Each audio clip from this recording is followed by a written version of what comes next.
విగ్రహారాధన, అభిచారం, వ్యభిచారం కదండి, అభిచారము, వేషములు, కలహము, మత్సరములు, క్రోధములు, కక్షలు, వేదములు, విమతములు, అసూయలు, మత్తతలు, అల్లలతో కూడిన ఆట పాటలు మొదలైనవి. ప్రార్థన చేద్దాం. ప్రేమగల తండ్రి, మీ దయలో మీరు ప్రేమించిన మేము ధ్యానం చేయబోతున్న ఈ వచనం ద్వారా ఒకవేళ మాలో ఇటువంటి శరీర కార్యాలను జయించడానికి మాలో ఈ వాక్యం ద్వారా మమ్మల్ని దర్శించి యేసునామములో ప్రార్థన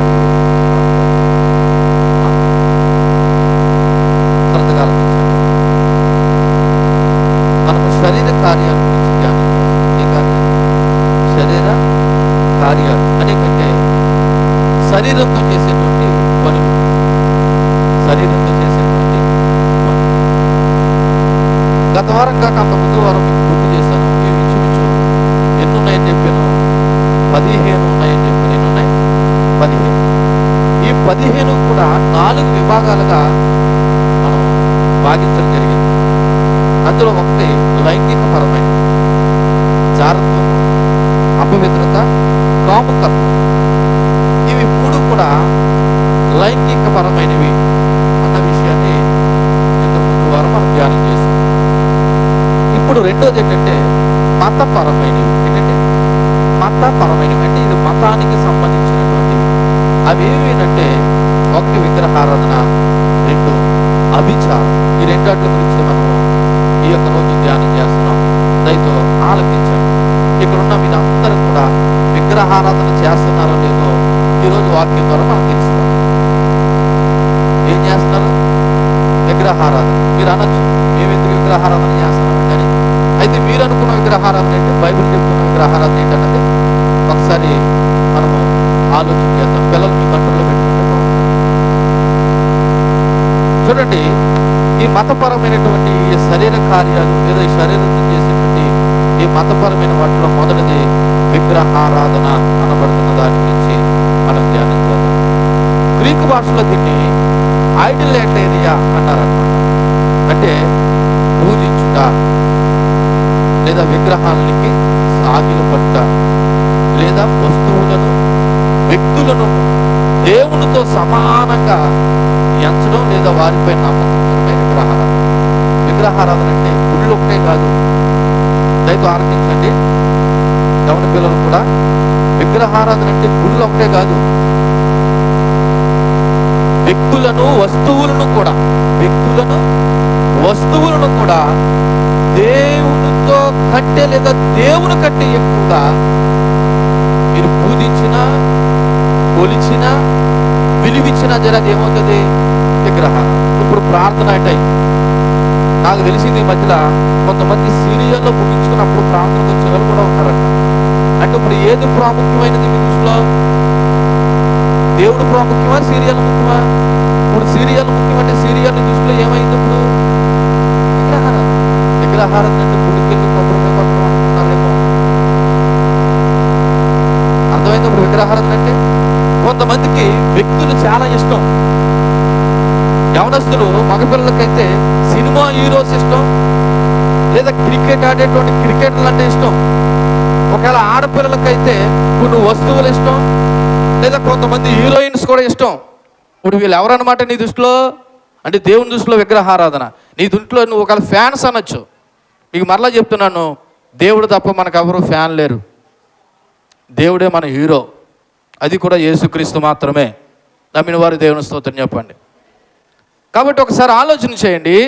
విగ్రహారాధన అంటే ఏదో ఒక గుడికి వెళ్ళి మొక్కడమో పూజించడమో విగ్రహారాధన కాదు.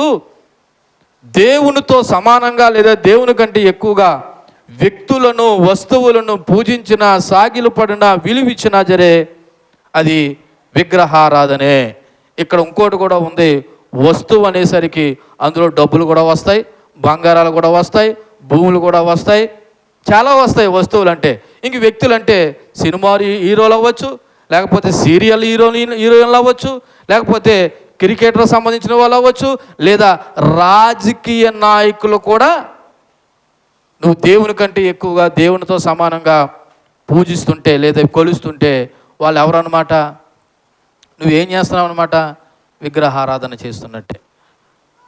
దయతో మీకు మరలా చెప్తున్నాను, ఒకవేళ రాజకీయ పరంగా ఏదో పార్టీకి చెందిన వారైతే చెందండి, నేను కాదంటలేదు. మీరు మాత్రం క్రీస్తు జెండా మాత్రమే మోయాలి. రాజకీయం ఎంతవరకునంటే ఓటేసి అయ్యింది వరకునే. ఒకవేళ నీకు అభిమానం ఉంటే గౌరవించండి, అంతే తప్ప దేవుడి కంటే ఎక్కువ కాదు. ఓకేనా? ఇది రాజకీయ పరంగా. ఇంకా వెసులుబాట్లు ఉన్నట్లో లేవు. రాజకీయ పరంగా మనుషులు కాబట్టి, ప్రభుత్వాలు ఏలుతున్నాయి కాబట్టి, అధికారులుగా నాయకులుగా ఉన్నారు కాబట్టి గౌరవించండి. కానీ వాళ్ళు దేవునితోనూ దేవుని కంటే ఎక్కువగాను మీరు కొలవద్దు అనే విషయాన్ని జ్ఞాపకం చేసుకోండి. కాబట్టి విగ్రహారాధన అంటే అర్థమైంది అనుకుంటా.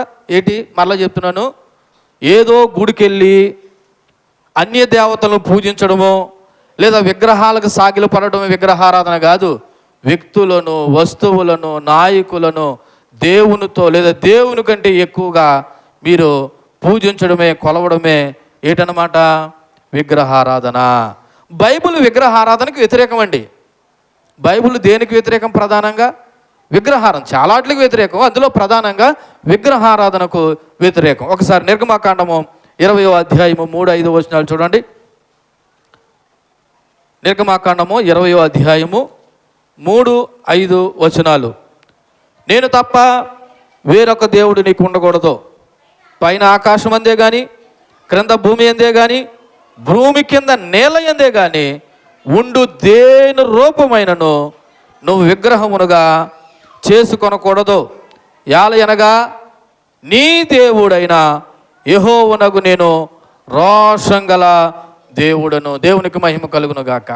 ఇశ్రాయేలు ప్రజలకైనా మనకైనా ఒక్కసారి ఆలోచన చేయవలసిన విషయం తెలుసా? 10 ఆజ్ఞల్లో మొట్టమొదటి ఆజ్ఞ ఏంటో తెలుసా? నేను తప్ప వేరొక దేవుడు నీకు ఉండకూడదు. అది విగ్రహ రూపంలో అవ్వచ్చు, మనుషుల రూపంలో అవ్వచ్చు, వస్తువుల రూపంలో అవ్వచ్చు. దీన్ని బట్టి విగ్రహారాధన దేవునికి వ్యతిరేకమైనది అనే విషయాన్ని మనం జ్ఞాపకం చేసుకోవాలి.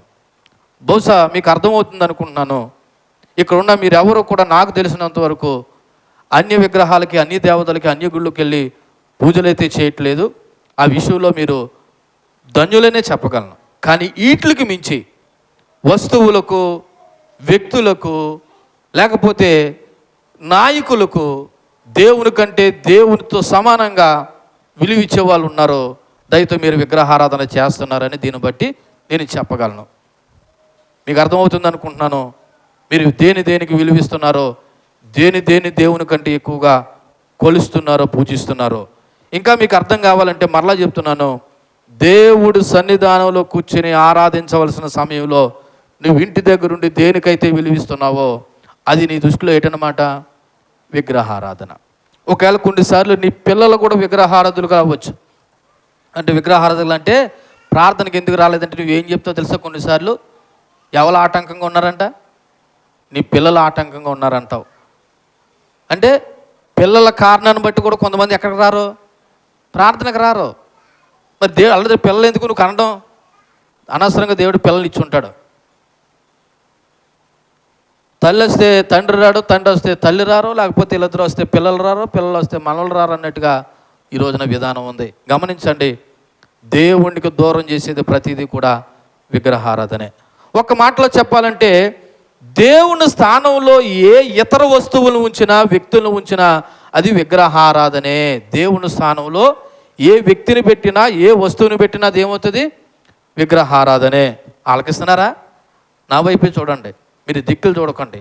ఒక్క చిన్న పని చేసినా మీరు దేవుని మాటను మీరు కోల్పోయిన వారు అవుతారు. మరలా చెప్తున్నాను, దేవుడు మన ముందున్నాడన్న జాగ్రత్తతో దేవుని మాటలు ఆలకించండి.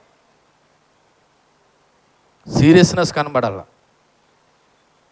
ఒక అధికారి దగ్గర, ఒక నాయకుడి దగ్గర ఎంత భయం కలిగి ఉంటారో అంతకంటే గౌరవంగా దేవుడు మందిరంలో ఉండి దేవుని మాటలు ఆలకించండి. ఎంత చెప్తున్నా సరే ఇంకా పిల్లల ధ్యాస పోలేదు, పిల్లల వైపు చూస్తూనే ఉన్నారు తప్ప నా వైపు చూడట్లేదు. దేవుడే వాళ్ళకి మారు మనసు ఇచ్చునుగాక. బైబిల్ దృక్కోణంలో విగ్రహారాధన గురించి మాట్లాడితే ఇది ఒక ప్రధాన పాపం కింద దేవుడు చెప్తున్నాడు. ఏంటండి? పాపం, ప్రధానమైన పాపం విగ్రహారాధన. ఎందుకో తెలుసా? ఇది దేవుని పట్ల ఉన్న పూర్తి భక్తిని ఉల్లంఘిస్తుంది. ఎవరి పట్ల ఉన్న భక్తిని? దేవుని పట్ల ఉన్న భక్తిని ఈ విగ్రహారాధన ఉల్లంఘిస్తుంది. అందుకే నిర్గమాకాండ 20 అధ్యాయం 3-5 ఎందుకు చెప్పాడంటే, నేను తప్ప వేరే దేవుడు ఉండకూడదని ఎందుకన్నారో తెలుసా? అది దేవుని మీద ఉన్నటువంటి విశ్వాసాన్ని తొలగిస్తుంది. కాబట్టి దేవుని పట్ల ఉన్న ప్రత్యేకమైన పూర్తి భక్తిని అది దొంగిలిస్తుంది. కాబట్టి ఈ రోజున విగ్రహారాధన అనేది చాలా ప్రమాదకరం.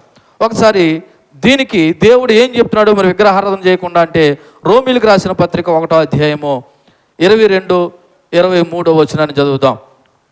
రోమీలకు రాసిన పత్రిక 1వ అధ్యాయం 22-23 వారు అవివేక హృదయము అంధకారమాయను, తమ జ్ఞానులు అని చెప్పుకుని బుద్ధిహీనులయ్యి, వారు అక్షయుడగు దేవుని మహిమను క్షయమగు మనుషుల యొక్కయు, పక్షుల యొక్కయు, చతుష్పాద జంతువుల యొక్కయు, పురుగుల యొక్కయు ప్రతిమా స్వరూపంగా మార్చేశారు. దేవునికి చెందవలసిన మహిమను దేనికి మార్చేశారంట? అక్కడ రాయబడిన ఉన్నది మనుషులకు ఇస్తున్నారు, పక్షులకు ఇస్తున్నారు, చతుష్పాద జంతువులకు ఇస్తున్నారు, పురుగులకు ఇస్తున్నారు. వీటిల్ని దేవునిగా చేసుకుని దేవుడుగా కొలుస్తున్నారు. ఇవన్నీ కూడా క్షయమైపోయేవి. అక్షయమగు అనగా ఎప్పటికీ క్షయం కానటువంటి దేవునికి చెందవలసిన మహిమను ఈ రోజున వస్తువులకి, వ్యక్తులకి, లేకపోతే పక్షులకి, జంతువులకి, మనుషులకి ఇస్తూ ఉన్నారు. ఇది ప్రమాదం అనే విషయాన్ని జ్ఞాపకం చేస్తూ, అందుకే యోహాను రాసినటువంటి మొదటి పత్రిక 5వ అధ్యాయము 21 మనం చదివినట్లయితే ఇక్కడ ఒక ప్రమాదకరమైన హెచ్చరిక కనబడుతుంది. కాబట్టి చిన్నపిల్లలారా, విగ్రహమును జోలికి పోకుండా జాగ్రత్త పడండి. దేని జోలు పోవద్దు అన్నాడు? విగ్రహాల జోలికి. దేనికండి? విగ్రహాలంటే మనం అనుకున్నట్టుగా మొదటగా అవే, కానీ రెండోది మళ్ళీ చెప్తున్నాను, దేవుని కంటే దేవునితో పాటు సమానంగా నువ్వు ఏదైతే ఎంచుతున్నావో అదేంటనమాట విగ్రహం. మీ అందరి ఇంటికాడ పెద్ద పెద్ద సైజుల విగ్రహాలు ఉన్నాయి. ఒకసారి మీరు ఇల్లు కావాలితే చెక్ చేసుకోండి. మీరు ఉదయం లేచి పొద్దున్నుంచి మొక్కలు అందులోనే పెడుతున్నారు. ఆ విషయం మీకు కూడా తెలుసు. అయినా సరే మీరు తెచ్చుకుని అవే పెట్టుకుని చూస్తున్నారు. మీరు చూడండి, తర్వాత మీ ఇష్టం. ఎందుకు చెప్తున్నానంటే మాట, ఇదిగో దేవుడు దేని జోలికి పోకుండా చూసుకోమన్నాడు. దేని జోలికి పోకుండా చూసుకున్నాడు? చిన్నపిల్లలారా అని. నువ్వు చిన్న కూసు కదా, అందుకని దేవుడు కూడా అలా భావించి చిన్నపిల్లలారా అని చెప్పేసి విగ్రహమును జోలికి పోకుండా జాగ్రత్తగా చూసుకోండి అనే విషయాన్ని జ్ఞాపకం చేస్తున్నాడు. అయితే ఈ విగ్రహారాధనకు మూలం పాపం అని చెప్పాను కదా, ఇది పాపం నుండే ఉద్భవించింది. అసలు విగ్రహారాధన దేని నుండి ఉద్భవించింది? పాపం నుండి. యెహెజ్కేలు గ్రంథము 14వ అధ్యాయము 3-4 ఒకసారి జ్ఞాపకం చేసుకుందాం. యెహెజ్కేలు గ్రంథము 14వ అధ్యాయము 3-4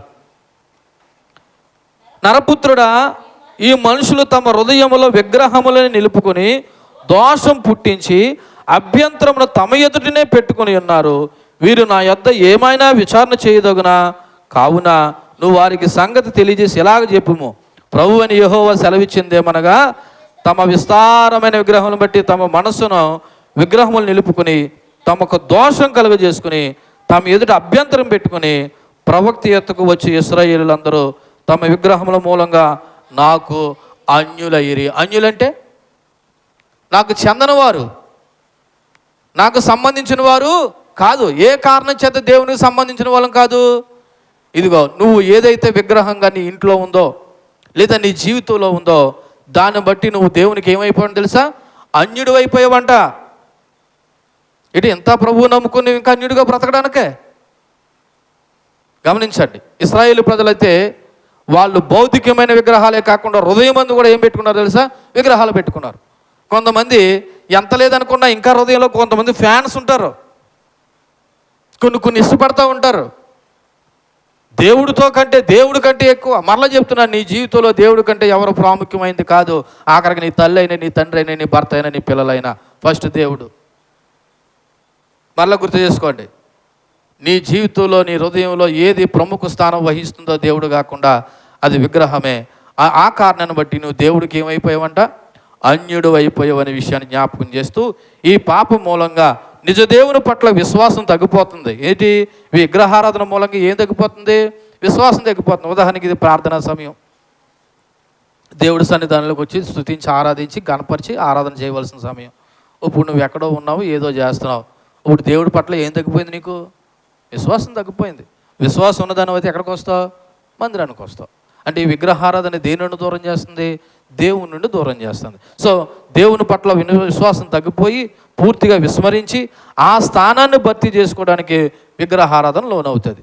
స్టార్టింగ్లో ఈ ఒక్కరోజు ప్రార్థన కదండి పర్లేదు అనుకుంటావు. అదే అలవాటయ్యి ఎన్ని బుధవారాలు, ఎన్ని శుక్రవారాలు, ఎన్ని ఆదివారాలు, కొన్నిసార్లు అయితే కొంతమందికి దేవుడు లెక్క లేకుండానే పోతా ఉన్నాడు. ఒక్క ఆదివారం కూడా దేవుడి మందిరంలో కనపడిన భక్తులు కూడా ఉన్నారు. అంటే బహుశా వీళ్ళందరూ ఏం చేస్తున్నారు అనుకున్నారు? విగ్రహారాధనకు లోనైన వారు. ఇక్కడ దేవుని మీద విశ్వాసం తగ్గడానికి గల కారణాలు కొన్ని జ్ఞాపకం చేస్తాను. విగ్రహారాధన అంటే దేవుడి మీద విశ్వాసం తగ్గి పూర్తిగా వాటి మీదకే మనసు వెళ్ళిపోతుంది కాబట్టి, అలాగే విశ్వాసం తగ్గడానికి గల కొన్ని కారణాలు జ్ఞాపకం చేసుకుంటే అందులో మొదటిది అజ్ఞానం లేదా తప్పుడు నమ్మకాలు. అజ్ఞానం లేదా తప్పుడు నమ్మకాలు. ఉదాహరణకి దేవుని స్వభావాన్ని అర్థం చేసుకోక ఆయన భౌతిక రూపాలలో లేదా విగ్రహారాధన ద్వారా ఆరాధిస్తేనే దేవుడు దొరుకుతాడు అనుకోవడం, ఇది అజ్ఞానం.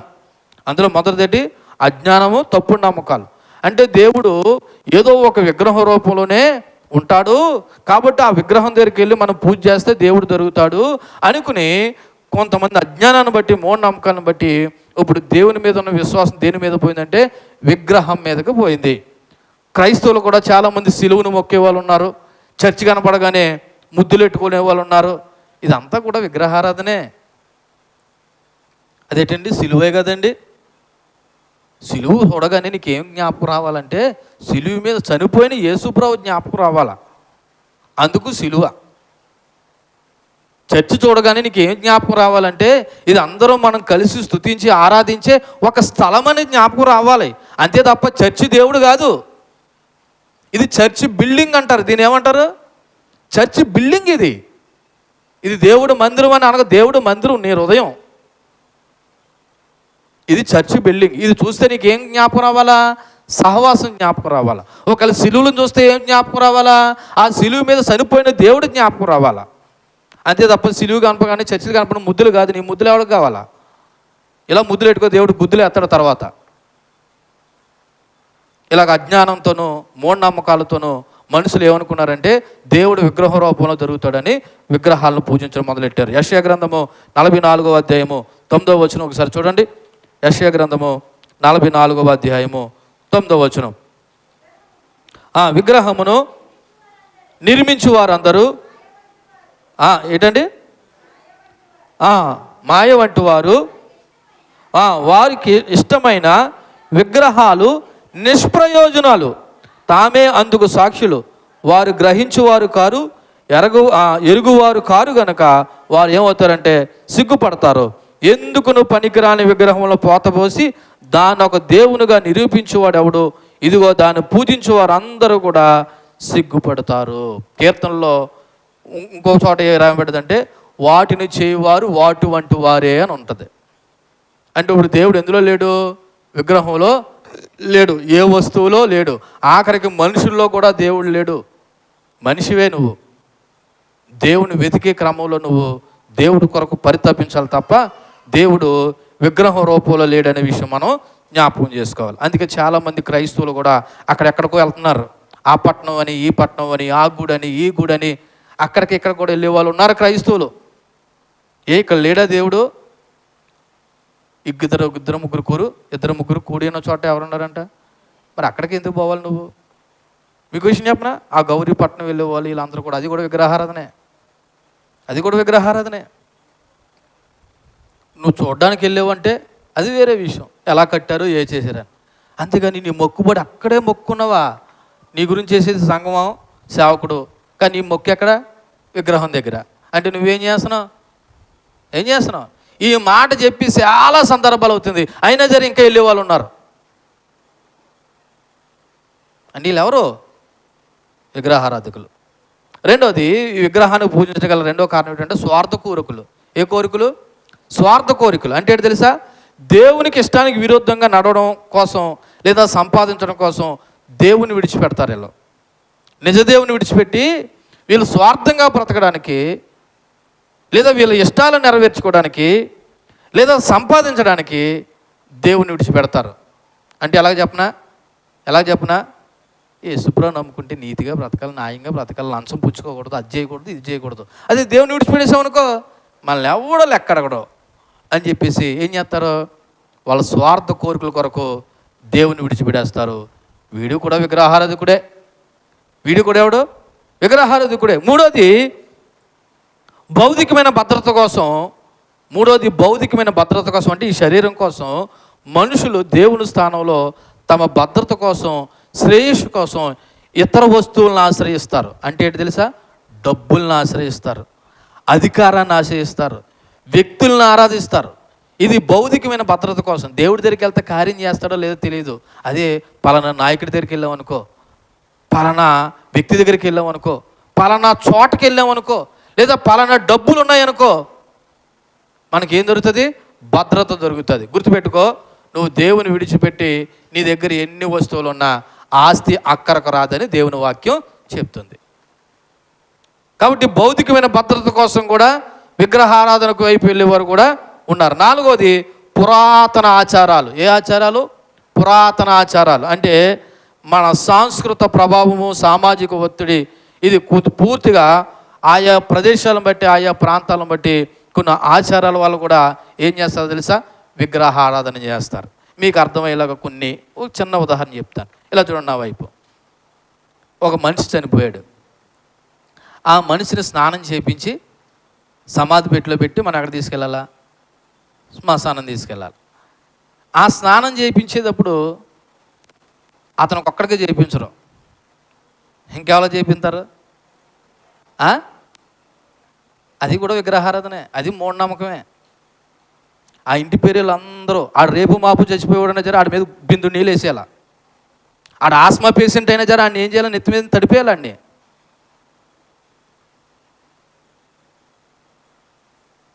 ఇది ఏమంటారు తెలుసా? ఇలా చూడండి, మైలు మాపు కూడా ఏదో మాట్లాడతారు. ఇది కూడా విగ్రహారాధనే. ఇది మూఢనమ్మకం, ఆచారం. దీనికి వెనకాల ఉన్న చిన్న స్టోరీ చెప్తాను. ఆ రోజుల్లో మనుషులు భయంకరమైన వ్యాధుల వల్ల ఏం చేసేవారు? చచ్చిపోయేవారు. మూలుగు ఇంట్లో పడి చచ్చిపోయేవారు. మట్టిల్లు ఆ ఇంట్లోనే ఆ పేషెంట్, ఆ ఇంట్లోనే నువ్వు, మరి అమ్మ కదా నాన్న కదా చూసుకోవాలి కదా, మీదన పడో తాకో, మొత్తానికి ఏదో విధంగా తాకుతూ ఉన్నాం. ముఖ్యంగా చచ్చిపోయిన తర్వాత ఏం చేసేవారు? మీదన పడి ఏడ్చేవారు. కాబట్టి ఆ చచ్చిపోయిన పేషెంట్ తాలూ యొక్క వ్యాధి లక్షణాలు నీ మీద ఏమైనా వస్తాయేమో, నీ లోపలికి వస్తాయేమో అని ఆయన మీద పడ్డ వాళ్ళు ఎవరు పడతారు? ఇంటి పేరు పడతారా, బయట వాళ్ళు పడతారా? ఆ రక్త సంబంధాలు పడతారు. అందుకే వాళ్ళ మీద నెత్తి మీద నీళ్ళేస్తారు. కానీ నువ్వేం చేస్తావు?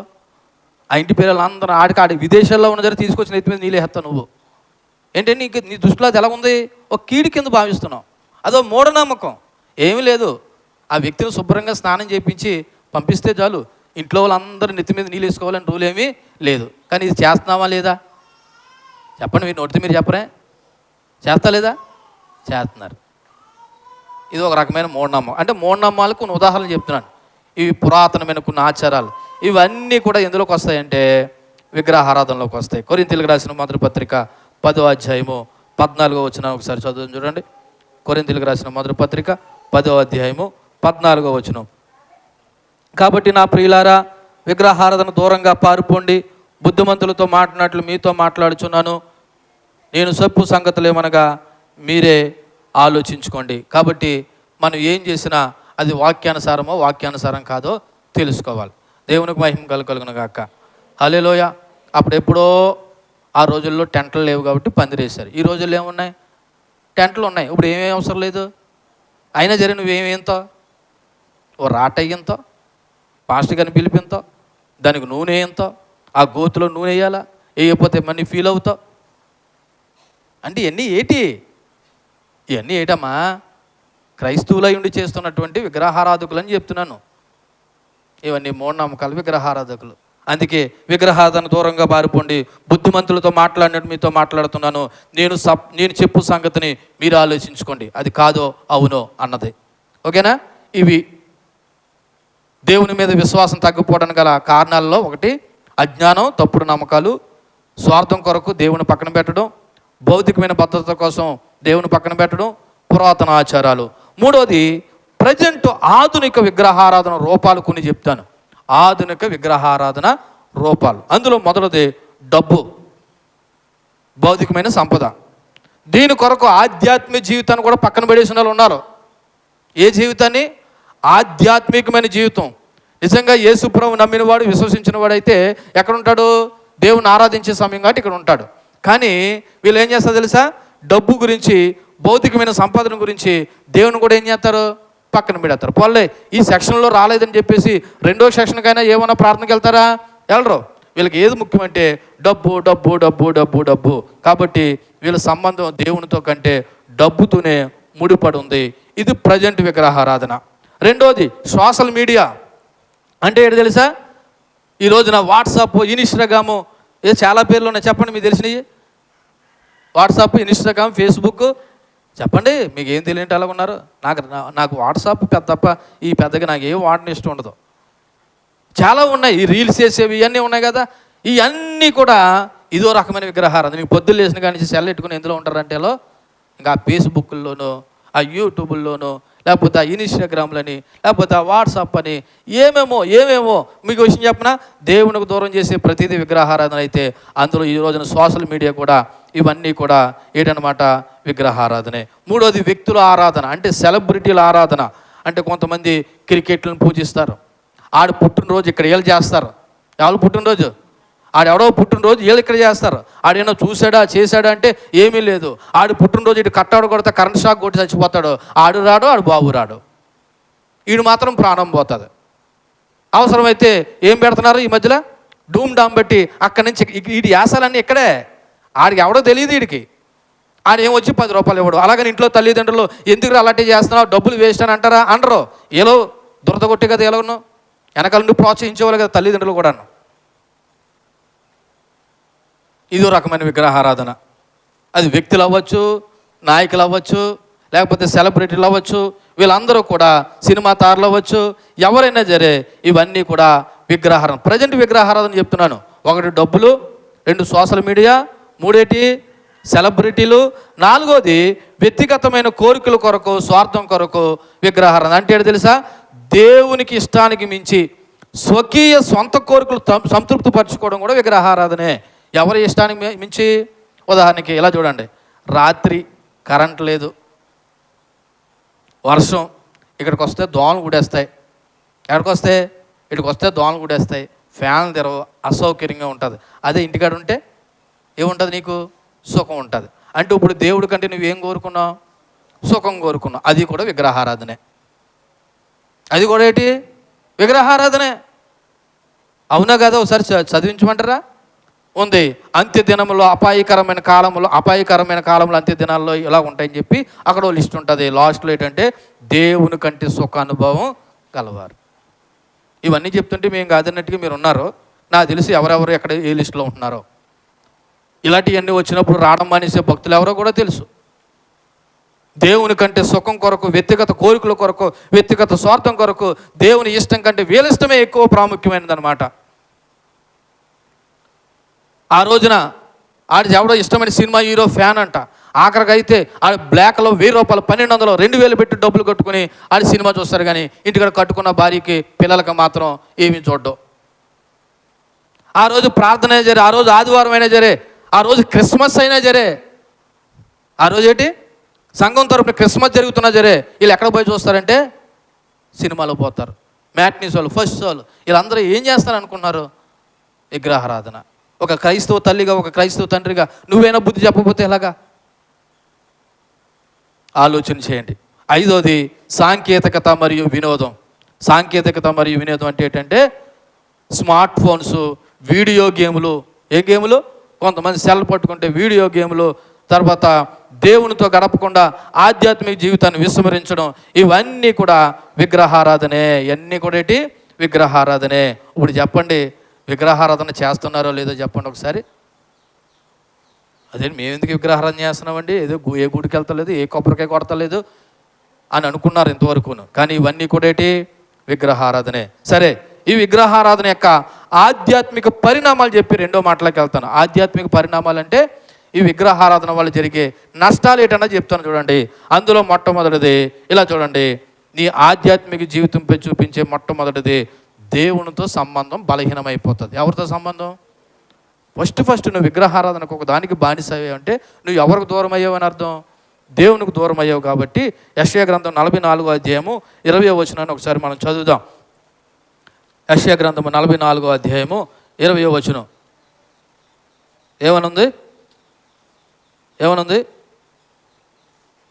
లేదా ఆ వచనం లేదా ఏంటి అలా చూస్తున్నారు? యెషయా 44:20వ వచనం. వాడు బూడిద తినుచున్నాడు, వాని మనసు మోసపోయినదై తప్పుదారిని వాడిని తీసుకుని పోచున్నాడు. వాడు తన ఆత్మను రక్షించుకొని జాలడనియో, నా కుడి చేతులు అబద్ధం ఉన్నది కదనియో అనుకుంటూ వానికి బుద్ధి చాలదు.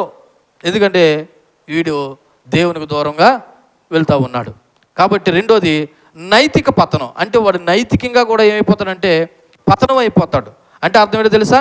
విగ్రహారాధన తరచూ ఇతర పాపాలకి దారితీస్తుంది. ఇతర పాపాలకు ఏం చేస్తుంది? దారితీస్తుంది. ఇది దేవుని ఆజ్ఞలను విస్మరించేలా చేస్తుంది. అందుకే గలతీయులకు రాసిన పత్రిక 5వ అధ్యాయం 21వ వచనంలో మనకు ఆ మాట చెప్పింది. 21వ వచనంలో ఏం చెప్పిందంటే ఈ యొక్క విగ్రహారాధన, అభిచారం ఇవన్నీ కూడా చూడండి, అక్కడ లాస్ట్లో ఉంటుంది, ఇట్టి చేయువారు దేవుని రాజ్యాన్ని స్వతంత్రించుకొనరని మీతో స్పష్టంగా చెప్తున్నాను. అంటే ఇప్పుడు విగ్రహారాధన అంటే గుడి అనుకోకండి. దేవుడి స్థానంలో మించి ఏది చేసినా వీళ్ళు ఎవరంటే దేవుని రాజ్యాన్ని స్వతంత్రించు. రెండోది ఆధ్యాత్మిక శూన్యత.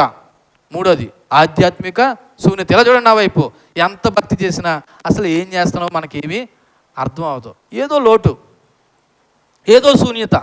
ఎన్ని సంవత్సరాలు గడిచిపోయినా, ఎంత భక్తి చేసినా ఇంకా అప్పుడు ఎప్పుడో ప్రభువుని నమ్ముకున్నాం అన్నట్టు చిన్నపిల్లల్లాగా ఉంటారు. కారణం ఏంటో తెలుసా? నువ్వు పేరుకి ప్రభువుని నమ్ముకున్నావు, కానీ నీదంతా ఎలాగుందంటే విగ్రహారాధనే. ఏదో వస్తువుకి, ఏదో మనిషికి, ఏదో స్థానానికి. అందుకే నీలో ఆధ్యాత్మిక శూన్యత అంటే ఖాళీ స్థానం ఏర్పడుతుంది అనమాట. విగ్రహం తాత్కాలికమైన సంతృప్తిని ఇచ్చినప్పటికీ ఇది నిజమైన శాంతిని, ఆనందాన్ని ఇవ్వు. దేవుని ద్వారా మాత్రమే నిజమైన శాంతి సాధ్యం. ఎవరి ద్వారా మాత్రం? దేవుని ద్వారా మాత్రమే నిజమైన నాలుగోది ఏంటో తెలుసా? ఇది దేవుని రాజ్యంలో ప్రవేశించకుండా ఆటంకపరుస్తుంది విగ్రహారాధన. ఎవరి రాజ్యంలోకి? విగ్రహారాధకులు దేవుని రాజ్యంలో స్థానము లేదు. ఏ విగ్రహారాధకులు? ఆ గుడికి వెళ్ళి కొబ్బరికాయ కొడుతున్నారు వాళ్ళు కాదు. దేవుడికి మించిన స్థానం, దేవుడితో సమానంగా ఇచ్చిన స్థానం కలిగినది ఏదైనా విగ్రహారాధనే. ఈ విగ్రహారాధకులు దేవుని రాజ్యాన్ని స్వతంత్రించుకొనలేరని అర్థమవుతుంది. తర్వాత ఈ విగ్రహారాధన అధిగమించాలంటే ఏం చేయాలి? విగ్రహారాధన వల్ల కలిగే నష్టాలు చెప్పాను. ఈ విగ్రహారాధన అధిగమించాలంటే ఏం చేయాలి? అందులో మొట్టమొదటిది, నువ్వు దేవుడితో నీ సంబంధం ఎలాగుందో ఒకసారి స్వీయ పరిశీలన చేసుకో. ఏ పరిశీలన? స్వీయ పరిశీలన అంటే నీకు నువ్వే ఒకసారి పరిశీలన చేసుకో. ఎలాగుంది నీ జీవితంలో? దేవుడి స్థానం దేవుడికి ఇస్తున్నావా? ఈ దేవుడి స్థానంలో వేరే దాన్ని ఏదైనా పెట్టావా అన్నది ఎవరు పరీక్షించుకోవాలి? నీకు నువ్వే పరీక్షించుకోవాలి. కొరింథీయులకు రాసిన 2వ పత్రిక 13వ అధ్యాయము 5వ వచనాన్ని ఒకసారి మనం చదివితే, కొరింథీయులకు రాసిన 2వ పత్రిక 13వ అధ్యాయము 5వ వచనం. మీరు విశ్వాసం గలవారే ఉన్నారో లేదో మిమ్మల్ని మీరే శోధించుకుని చూసుకోండి, మిమ్మల్ని మీరే పరీక్షించుకోండి. మీరు భ్రష్టులు కాని ఎడల యేసుక్రీస్తు మీలో ఉన్నాడని మిమ్మల్ని గురించి మీరు ఎరగరా? అంటే యేసుప్రభు నీలో ఉన్నాడో లేదో దేని బట్టి తెలిసిపోద్దంట? నీకు నువ్వే పరీక్షించుకుంటే తెలుస్తుంది. నువ్వు దేవుడికి విలువిస్తున్నావో, దేవుడి స్థానాన్ని ఏదైనా ఆక్రమించుకుందో ఎవరు పరీక్షించుకోవాలా? ఎవరికి వారే పరీక్షించుకోవాలి. తర్వాత రెండోది ఏంటంటే పశ్చాత్తాపం చెందాలి. ఒకవేళ ఎవరైనా దేవుడికి ఇవ్వాల్సిన స్థానాన్ని దేవుడికి ఇవ్వకుండా ఏ వస్తువుకో, ఏ నాయకుడికో, లేకపోతే ఏ యొక్క ఫ్యాన్కో నువ్వు కానీ దేవుడి స్థానాన్ని ఇస్తే ఒకసారి పశ్చాత్తాపం చెంది ఒప్పందం చేసుకో. దానికి 1వ యోహాను పత్రిక 1:9. తర్వాత మూడోది ఏంటంటే ఆత్మానుసారంగా నడవాలి. ఎలా నడవాలి? ఒకటి స్వీయ పరిశీలన చేసుకో. రెండోది తప్పు అయితే పశ్చాత్తాపం చెంది దేవుడితో ఒప్పందం చేసుకో. ఒప్పందం చేసుకున్న తర్వాత మూడోది ఏం చేయాలి? నువ్వు ఆత్మానుసారంగా నడవాలి. నాలుగోది ఏంటో తెలుసా? ఆత్మానుసారంగా నడవడమే కాదు, జవాబుదారీతనం లోకల్ని పెట్టుకోవాలి. అంటే ఏంటో తెలుసా? ఇదిగో నేను కొద్దిగా మారాను అనుకుంటున్నాను, ప్రభువుని నమ్మాను, విశ్వసించాను, నేను తప్పిపోతున్నానో లేదో, విగ్రహారాధన చేస్తున్నాను లేదో, లోకంలో కలిసిపోతున్నాను లేదో, నన్ను నువ్వు అబ్జర్వ్ చేసి నాకు చెప్తా ఉండు. నేను ఏ తప్పుడు మాట మాట్లాడినా, లేకపోతే ఏ పాపం మాట మాట్లాడినా, ఏ త్రోవ తెప్పుతున్నా సరే నువ్వు నన్ను ఏం చేయి, వాచ్ చేసి నన్ను కనిపెడతావు. ఇదిగో అక్క, ఇదిగో చెల్లి, నువ్వు ఈ విషయంలో తప్పిపోతున్నావని సరి చేయడానికి ఒక ఆత్మీయ నాయకత్వం కూడా పెట్టుకోవాలి. ఇవి విగ్రహారాధన అధిగమించే మార్గాలు. ఇదండి విగ్రహారాధన గురించి. చెప్పాలి. దీన్ని బట్టి మీరు జ్ఞాపకం చేసుకోండి. ఇవన్నీ జయించడానికి అనుదిన ప్రార్థన, వ్యక్తిగత వాక్య అనుభవం, క్రమశిక్షణతో కూడిన జీవితం ఇవన్నీ ఉంటే ఈ విగ్రహారాధన అనబడుతున్న వాటి నుంచి మనం జయించగలుగుతాం. రెండోది అభిచారము. రెండోది ఏంటండి? అభిచారం. అభిచారం అంటే ఏంటి తెలుసా? ఇలా చూడండి, మంత్ర విద్య. అభిచారానికి మరొక పేరేంటి? మంత్ర విద్య. దీని గ్రీకులో ఫార్మకేయ అన్నారు. దీని నుంచే ఫార్మసీ అనే మాట కూడా వచ్చింది. ఫార్మసీ అంటే మందులు. ఈ మంత్ర విద్య నుండి లేకపోతే ఈ అభిచారం నుండే వచ్చింది. ఎందుకంటే పూర్వ దినాలలో దుష్టశక్తుల ఆరాధన చేసేవారు. ఏ శక్తులు? దుష్టశక్తుల ఆరాధనతో పాటు మనుషులకు మత్తు చేయనట్లు, మైమర్చిపోయినట్లు కొన్ని మత్తు పదార్థాలు ఇచ్చేవారు ఆ రోజుల్లో. దీన్ని ఏమన్నారంటే అభిచారము అన్నారు. ఏమన్నారు? అభిచారం.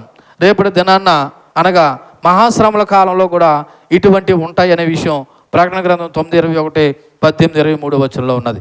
ఈ మంత్ర విద్య అనబడుతున్న ఈ అభిచారం గురించి మనకు అర్థమయ్యే కొన్ని మాటలు జ్ఞాపకం చేస్తాను. చూడండి ఒకసారి. ఈ మంత్ర విద్య అంటే ఇందులోకి ఏమి వస్తాయి తెలుసా? మంత్రాలు, యంత్రాలు, తంత్రాలు, జ్యోతిష్యం, పూజలు ఇవన్నీ కూడా ఎందులోకి వస్తాయి? ఎక్కడికి వస్తాయి? అభిచారంలోకి వస్తాయి. అప్పుడప్పుడు నీకు బాగోకపోయినా, నీ కొడుకు బాగోకపోయినా, నీ కూతురుకు బాగోకపోయినా, నీ మనవడికి బాగోకపోయినా, నీ మొగుడుకు బాగోకపోయినా, లేకపోతే నీ ఇంట్లో వాళ్ళు ఎవరికి బాగోకపోయినా ఇంక దేవుడు వాళ్ళ కాలేదని నువ్వు అక్కడిక్కడికి పోతున్నావు చూసావా? ఇదంతా ఏదనమాట? అభిచారం. ఏంటి? అభిచారం. గమనించండి. ఇలా చూడండి, నేను మతపరమైనవి చెప్తా ఉన్నాను. అందులో ఒకటి విగ్రహారాధన, రెండు అభిచారం. ఈ రెండు కూడా దేవుని నుండి దూరం చేస్తాయి. ఎవరి నుండి దూరం చేస్తాయి? దేవుని నుండి దూరం చేస్తాయి. అందుకే దేవుడు వీటి విషయంలో ఖండితంగా చెప్పిన మాట ద్వితీయోపదేశకాండము 18వ అధ్యాయము. ఒకసారి మీరు తీయండి. ద్వితీయోపదేశకాండము 18వ అధ్యాయం త్వరగా 10వ వచనం 12వ వచనం. 18వ అధ్యాయం 10, 12.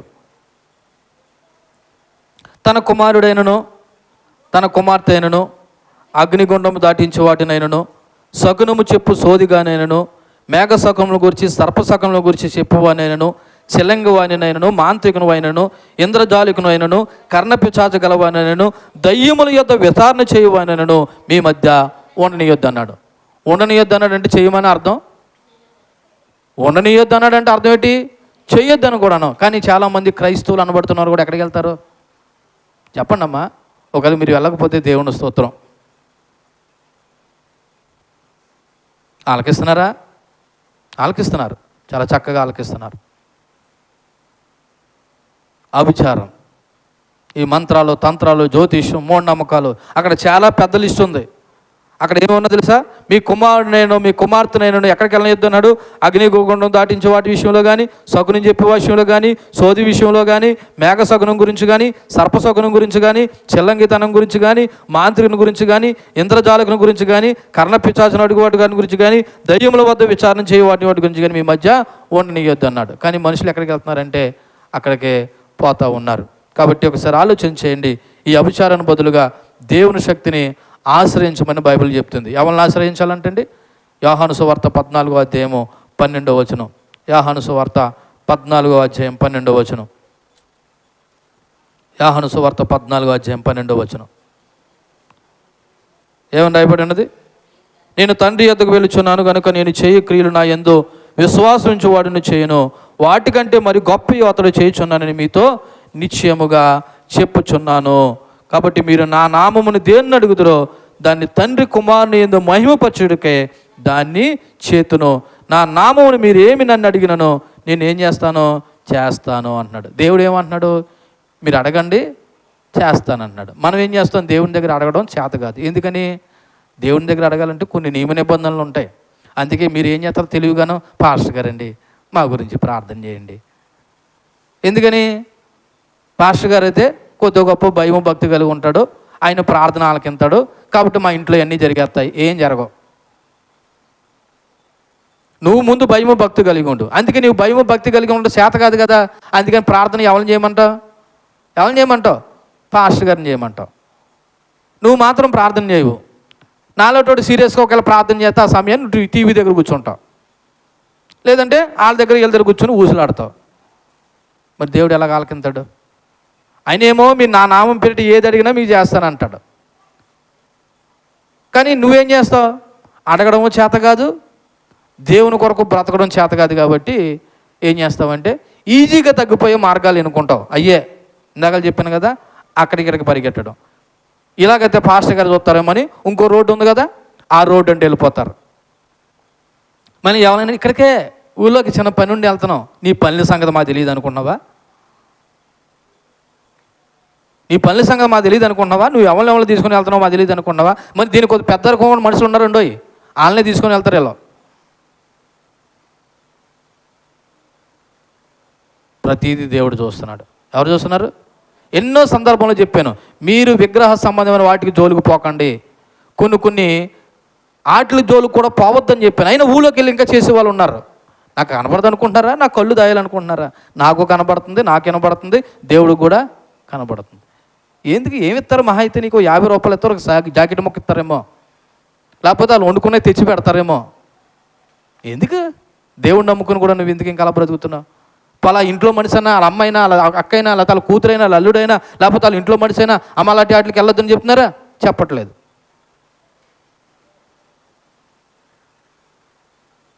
ఆలోచన చేయండి.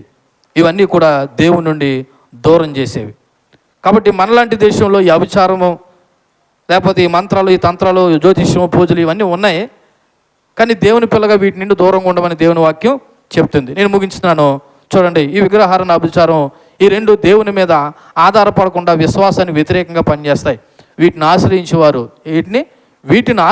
వారు దేవుని ఎడలన్న విశ్వాసాన్ని కోల్పోతారు. ఫస్ట్ అంటే వీళ్ళకి దేవుడి మీద ఏమి లేదు, విశ్వాసం లేదు. కాబట్టి ఎక్కడికి వెళ్తున్నారు? వేరే చోటకి వెళ్తున్నారు. మరి దేవుడి దగ్గరకు వచ్చి ప్రార్థన చేసామండి, మరి దేవుడి వల్ల కాలేదండి, అందుకే మేము వేరే చోటకి వెళ్తున్నామని అనేవాళ్ళు కూడా ఉంటారు. అయితే ఒక మాట అడుగుతాను మిమ్మల్ని, దేవుడికి అసాధ్యమైనది ఏదైనా ఉందా? మరి ఎందుకు జరగట్లేదు అంటే దేవుడు చేతకాదు కాదు, నీకు చేతకాక. నీకు చేతకాక, నీకు దేవుడి దగ్గర అడుక్కోవడం చేతకాక, దేవుడిలో ఉండడం చేతకాక, దేవుని కొరకు బ్రతకడం చేతకాక, నువ్వు వేరే మార్గాన్ని ఏం చేసుకుంటావు అంటే ఎన్నుకుంటావు. వేరే మార్గం అంటే ఏంటి?